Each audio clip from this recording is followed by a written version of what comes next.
Let's talk about an imperfect organization being led by an imperfect man and how it just might result in a perfect situation. Because you have a competent, confident, respected Raiders fan in charge of the Raiders, and best for all on the current roster, he's anybody but Josh McDaniels. This plan is so crazy that it just might work. I got a feel-good story for you. What else do you want the man to do? We're counting down the best plays. How do you define success? George Wrighster.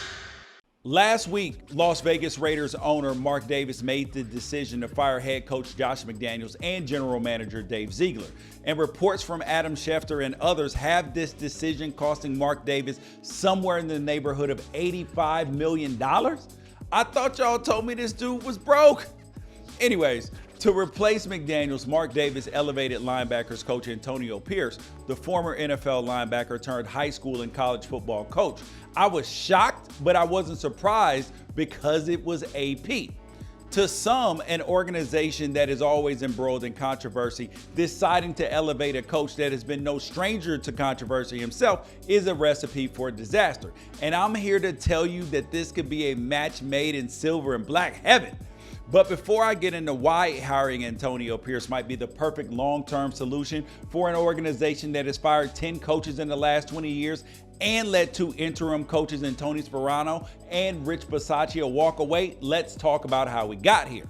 The Raiders moved to Las Vegas with John Gruden as head coach, who they lured from Monday Night Football with a $100 million contract in 2018. Then in 2021, Gruden resigned when it was learned that he had spent the majority of 2011 to 2018 using his email to win a gold medal at the Offend Everybody Olympics.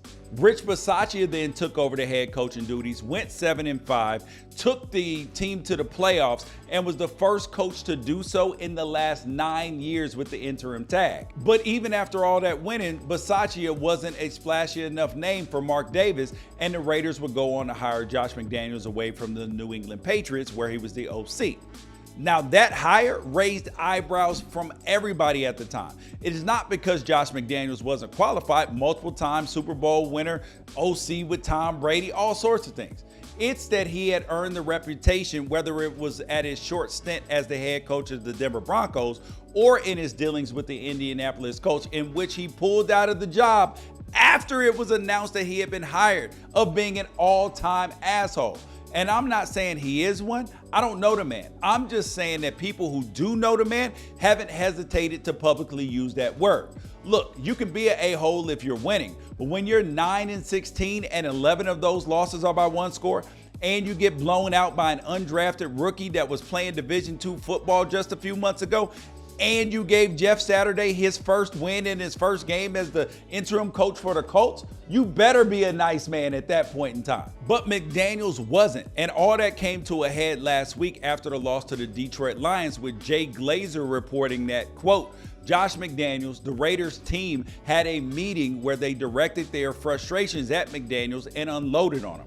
McDaniels then had Antonio Pierce speak on his behalf, and Pierce brought up the Giants' 07 team that beat the undefeated Patriots, explaining how that team believed that they could beat anybody, and Pierce said the Raiders needed that mindset. And the players all loved it, but McDaniels, he didn't. Daniels told Pierce when everybody left, don't ever talk about the Patriots like that. Don't ever talk about the Patriots like that. Who are you with, dude? Anyways, I'm starting to think that Josh McDaniels is misunderstood. Maybe he isn't an asshole. Maybe he's a masshole. One is a terrible person and one is just an average New Englander Patriots fan. Nah, I'm joking. But anyways, I guess this exchange gave Mark Davis all the incentive he needs to pay whatever it took to get rid of McDaniels, and installed the more inspirational, relatable Antonio Pierce for the rest of the season and perhaps beyond. And they've already seen the move pay dividends, with Antonio Pierce earning a 24-point win over his former team, the New York Giants. And it was the Raiders' largest margin of victory in 3 years. And Pierce brought that same energy in his post-game speech. If you know Antonio Pierce's story, it's both insane and unsurprising that he ended up in this position. This really might be the most opportunistic man in the history of football, and I do not mean that in a bad way. Pierce was raised in Compton, ended up playing junior college football at Mount San Antonio, and then turned that into a scholarship at the University of Arizona. Now in 2001, he went undrafted because scouts said he was too small, but then he earned a spot with the then Washington football team, where he was a backup for 3 full seasons before injury to Michael Barrows thrust him into the starting role. He racked up 95 solo tackles, which was enough to earn him a contract with division rival, the New York Giants, where he'd make a Pro Bowl and win a Super Bowl. And he made that Pro Bowl because Brian Urlacher pulled out, see the theme yet? Opportunistic. After retirement, Pierce went on to do television, then coach high school football in Long Beach at Long Beach Poly. Then he followed that up with a stint at Arizona State, where he worked his way up to defensive coordinator before his stint as an NFL position coach. On the surface, that's a pretty typical path to becoming a head coach in the NFL. But if you know the story, you know I left a whole lot out. Antonio Pierce, for as good of a football player and as coach he's been, he's left a long trail of controversies behind wherever he's been.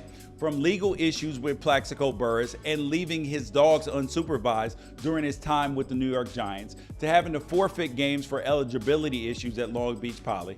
It took Herm Edwards vouching for him to even get him at the door at Arizona State. Then at Arizona State, his ability to seize the opportunity played out in about 50 different ways, both positively and negatively. And I'm not sure if Herm Edwards didn't have the desire, ability, or both to learn the college game, but Antonio Pierce saw the knowledge gap there and he stepped in.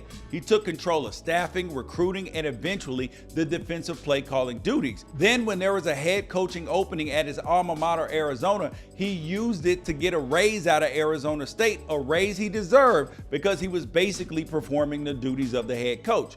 But his control over the program caused a rift, and staff members within the program decided to out Arizona State for a laundry list of violations that Antonio Pierce was directly responsible for. And at the end of the 2021 season, Pierce was allowed to step away from Arizona State in order to take the Raiders' job. But everybody involved with Arizona State blames Pierce for the NCAA investigation that has crippled the program over the last 3 seasons.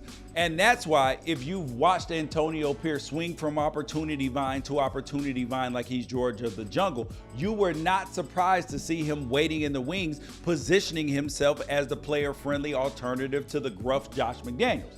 And then ultimately being given the biggest opportunity of them all, a chance to lead one of the biggest brands in all of sports. At this point, you might be wondering why I think that somebody with Antonio Pierce's track record could be the first Raiders coach to last more than 3.5 seasons in the last 20 years. Because the NFL isn't like high school or even college. You don't have to have the off-field rule book memorized front and back, all sorts of crazy details that you can't do. The Raiders aren't going to get put on probation if one of his players can't pass algebra. And there's not going to be a Roger Goodell-led investigation if he has an assistant pay for a player's plane ticket. All you have to be at this level is a good motivator who understands how to properly position and utilize talent. And Antonio Pierce is motivational for his resume alone. He's an overachiever that etched his place in NFL history in the biggest city on the biggest stage. He doesn't even have to be relatable to get respect. It just so happens to be he comes across as one of the guys. He's like a death row version of Dan Campbell, and that matches the Raiders. Plus, he learned the game the last few years under Marvin Lewis, one of the best do more with less coaches in NFL history with the Bengals. And on top of that, there's nothing Raiders fans love more than when somebody from inside the family gets the culture and is affiliated with the team. Antonio Pierce grew up a Raiders fan and has spent his entire postseason career praising Al Davis. Again, you have a competent, confident, respected Raiders fan in charge of the Raiders. And best of all, he's not Josh McDaniels. This plan is so crazy, it just might work.